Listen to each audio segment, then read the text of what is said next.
everyone, we are in an unplanned weekend. We booked everything really last minute. We are really close to Saint-Paul-de-Vence. Spent some quiet time in Provence without Matthew, just two of us. We just checked in this beautiful villa, so now we are going to Saint-Paul-de-Vence. Here we are on our way to Saint-Paul-de-Vence. The sky is grey, but they are expecting some sun this afternoon. It's the last weekend of February. We decided to take a cup of coffee near the entrance to the village and wait for some sun. But then we understood that the sun is actually here, but it's just upper than the clouds. So we continued our way. This is the main entrance to the village. Once you pass the entrance, you will find yourself inside the gallery. Like a whole village is the big gallery. Saint-Paul-de-Vence is probably the loveliest of the parachute villages or hilltop villages you'll find in south of France. This sweet little village became a magnet for artists and the art lovers in the 20th. And today Saint-Paul-de-Vence is one of the Côte d'Azur's most famous treasures, and tourists should definitely visit. It's a very easy day trip from Nice, and because it's very small, it doesn't take long to visit. But with all these galleries left and right, you can get lost for hours.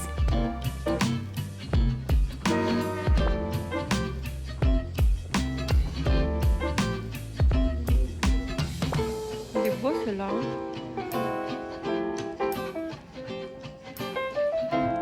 Saint-Paul Galerie. Je sais pas moi.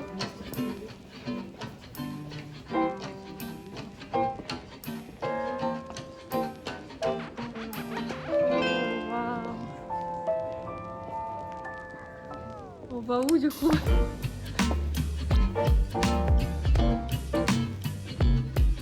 People live and work here. Their shops and galleries are their homes.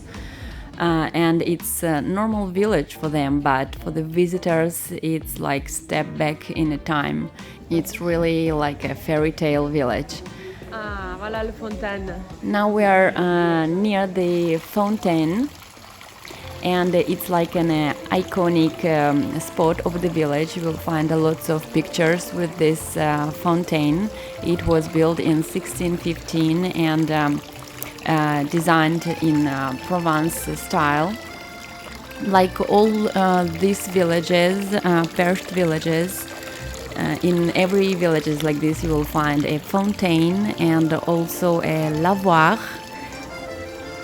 So this is a lavoir just behind, and it's like a public wash basin in the past.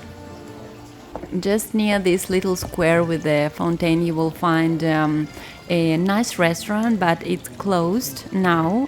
We are in the end of February, so some shops and restaurants are closed. But actually the village is really alive for winter time. And in these cute narrow streets I found a second-hand shop designed so lovely, and the price is 5 to 10 euro per item.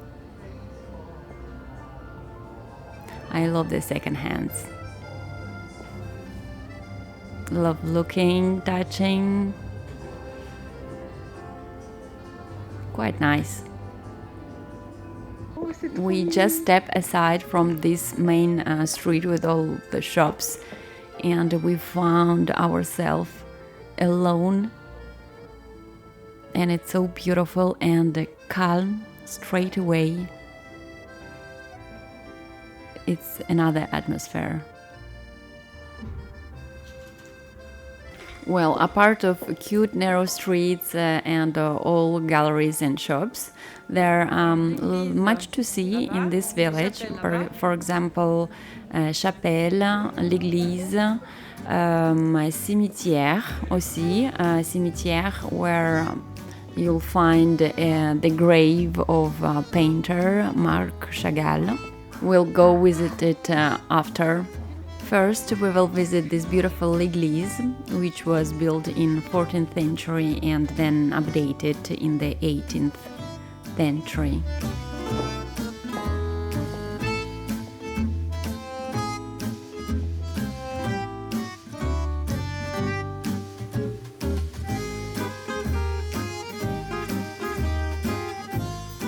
Now we are on our way to the viewpoint, and here we are passing some hotels and restaurants. So yeah, you can stay here overnight in the village, and I think it's a great experience to stay overnight here. I have to say about one special place, very famous and stylish, La Colombe d'Or. It's a restaurant and a hotel. So it was a place where Picasso and Matisse stayed. They had a close relationship with the owner, Paul Roux. He was a painter himself and an art collector. So artists would stay rent-free in exchange for paintings. So even though you feel like you are dining in a gallery, the hotel displays $1 million artworks on their walls. So here we found the way out. We are very close to the viewpoint and these famous walls that hold the village together, and you see them when you're outside the village. So you'll find a magnificent view over the Saint-Paul-de-Vence cemetery, countryside, all the way to the sea. It's a lovely view. Now we are going to the cemetery, and the main reason why Saint-Paul-de-Vence cemetery is on must-visit list for many tourists is because you'll find here the grave of Marc Chagall. Chagall moved to Vence in 1949 just after the Second World War, and then he moved to Saint-Paul-de-Vence, which is where he passed away in 1985.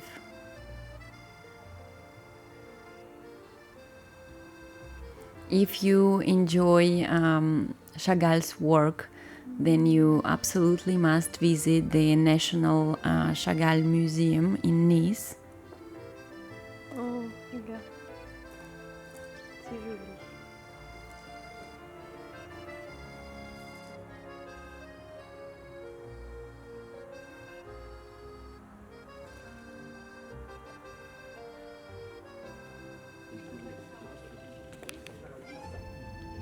Now we are getting hungry and we are looking for some nice restaurant. There are lots of French brasseries where you can have a nice dinner or lunch. We also check on our way a property agency just to have an idea. Well, the prices are high, and it's not a secret why.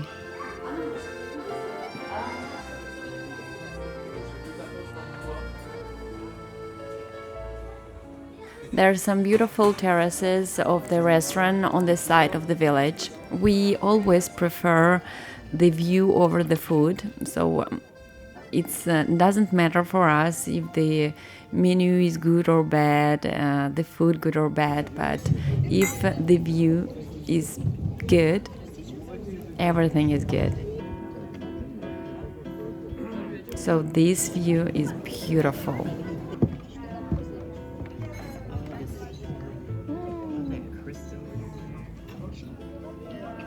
We ordered some simple pasta, me pasta pistou, and Chris pasta à la dope provençale traditionnelle, je pense.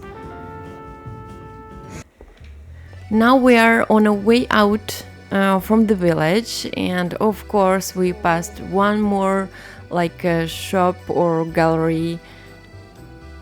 I'm not quite sure. On our way back we had a good surprise. We watched how the locals play petanque. When we will be outside the village, I'm gonna show you. Saint-Paul-de-Vence has one of the most famous petanque fields around. So it was a wonderful surprise that we watched the locals play this beautiful game. So petanque is a traditional Provence game of balls or boule, and it's a very serious sport around here. Most villages have a club or some sort with a mix of people of all ages. I just love to watch how French play petanque. Okay, we are back to our place. It's just in 2 minutes from the village. We rented it via booking.com, and as I already told you that we booked it a last minute, and because of it's not a high season, so we paid only €112 for night from Saturday to Sunday. And it's just a private villa transformed to a boutique hotel with only 5 rooms. I'm happy to see the bed. Good morning, everyone. The new day starts well, and we went out for a breakfast. The first thing is coffee, of course. So I have a chance just because of because we are in a hotel and we have the breakfast. So I have a chance to show you the French breakfast, very typical French breakfast.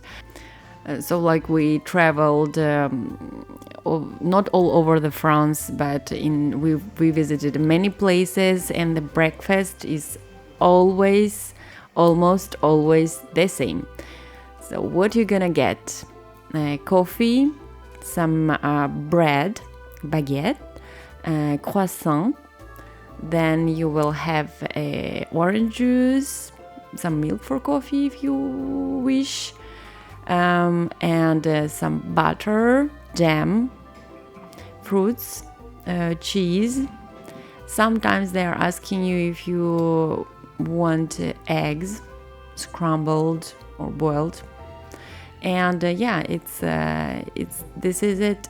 It's a typical traditional French breakfast.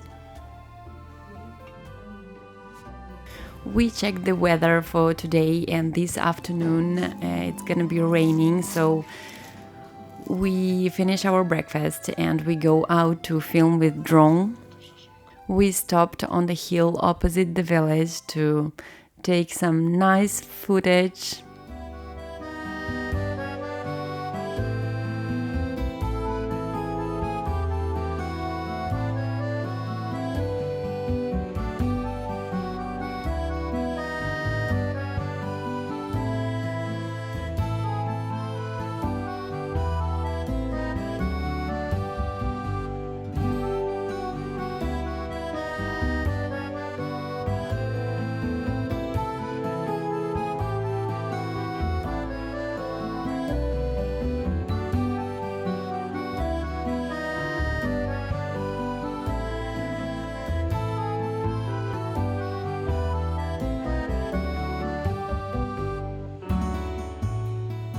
Well, I guess this is it for today. Thank you so much for watching.